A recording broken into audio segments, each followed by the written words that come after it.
Hello and welcome to My Retro Life.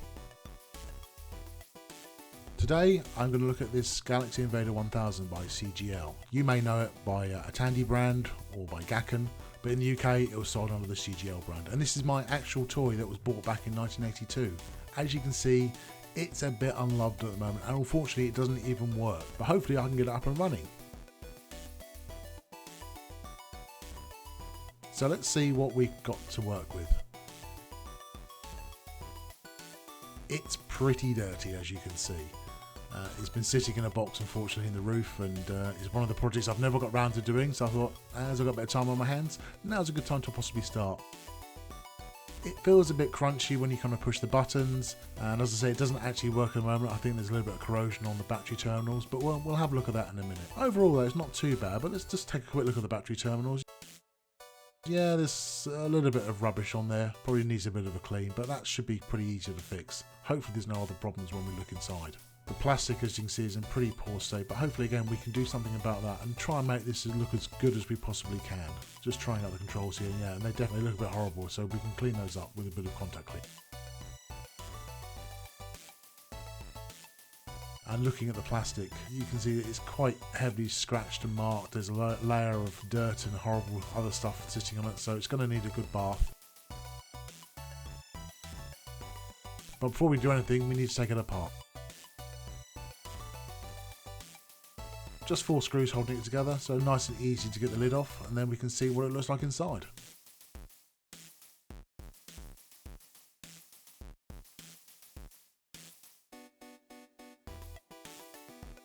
And the top just lifts off like that.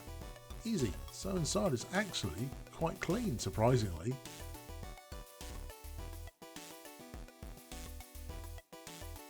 You can see there's crap on the buttons, the joystick and the power buttons, but the rest of it's looking in pretty good condition. I think turning it upside down has released some of the crap because the buttons don't feel quite as bad as they did, but they still obviously need a good clean.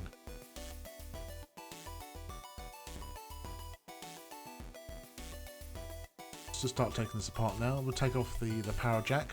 It's not a headphone adapter as I originally thought. Just 4 screws to remove, and then we can see how the rest of this board looks like.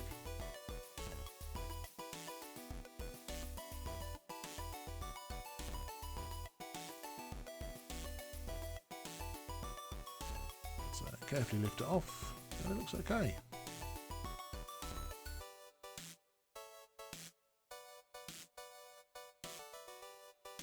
So first job, let's remove the battery terminals so we can get them cleaned up. Just unbend the tabs and we can lift out the battery terminal.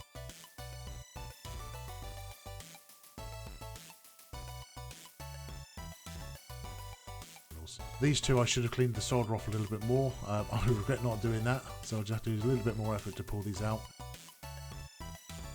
And as you can see, yeah, there's definitely some crap on there, so those will be cleaned up with some vinegar later on.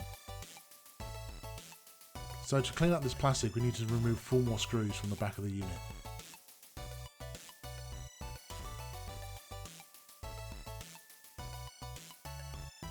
Now, thankfully these come out quite easily.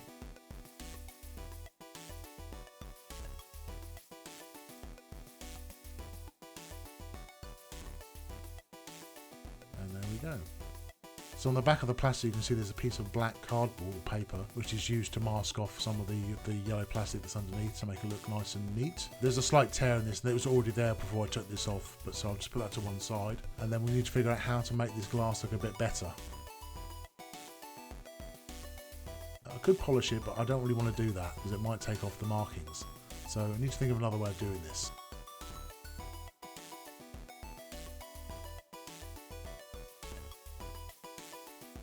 These are all the bits for the unit. Now we can start to do the restoration.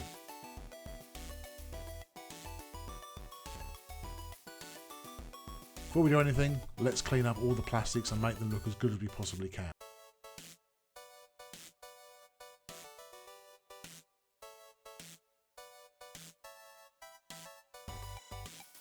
Hopefully this should remove some of the dirt off of the plastic bezel so we can see how scratched it really is.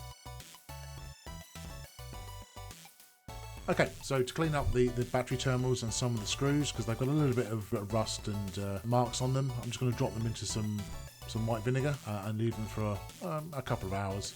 and that should hopefully remove any battery residue that's on there and clean off any of the rust that's on the screws.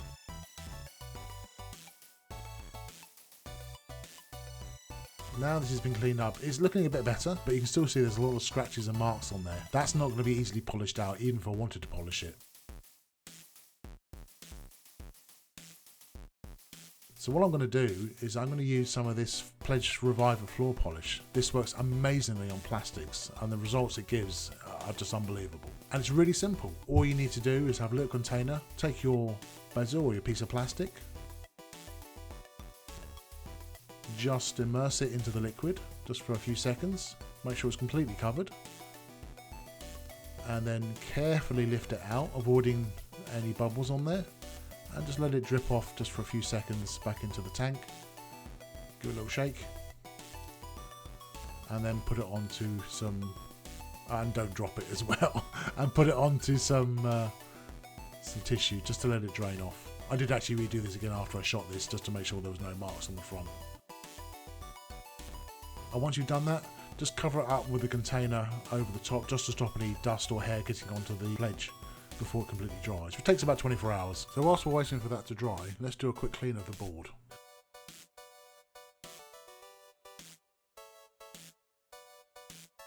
Get rid of some of the crap and some of the dust and hair and other yucky stuff that's in there, and this should hopefully make it look a lot better.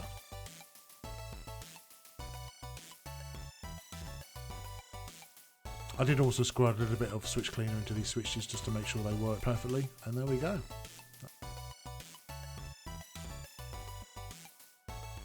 That's looking really nice.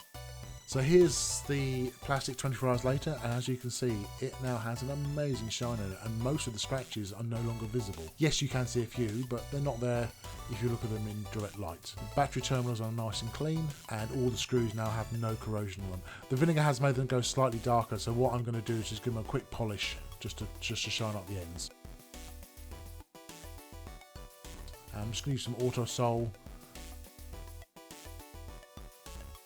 Put a little bit on the end, and then just wipe it on this cloth and give it a quick polish, and it makes it look nice and shiny. It's actually quite hard to see on the camera, but take my word for it, these are much shinier than when I started. And there you go.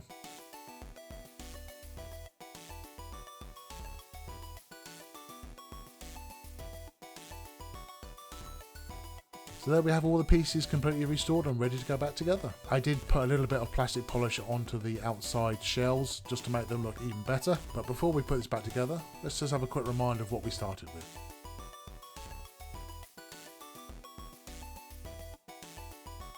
It's a very dirty, unloved, unused, unworking Galaxy Invader 1000.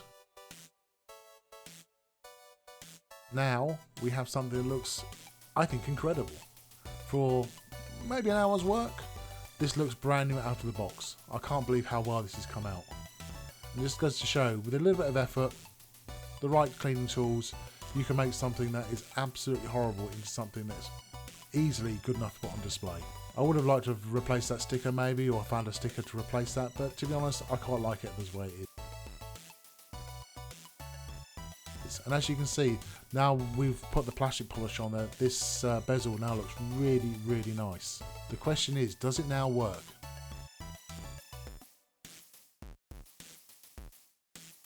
And the answer is absolutely. Brilliant. And now I can sit here and play away to my heart's content. The sound does work, but unfortunately because I had a little bit of background noise, I had to remove the sound from this video, so trust me, it does work.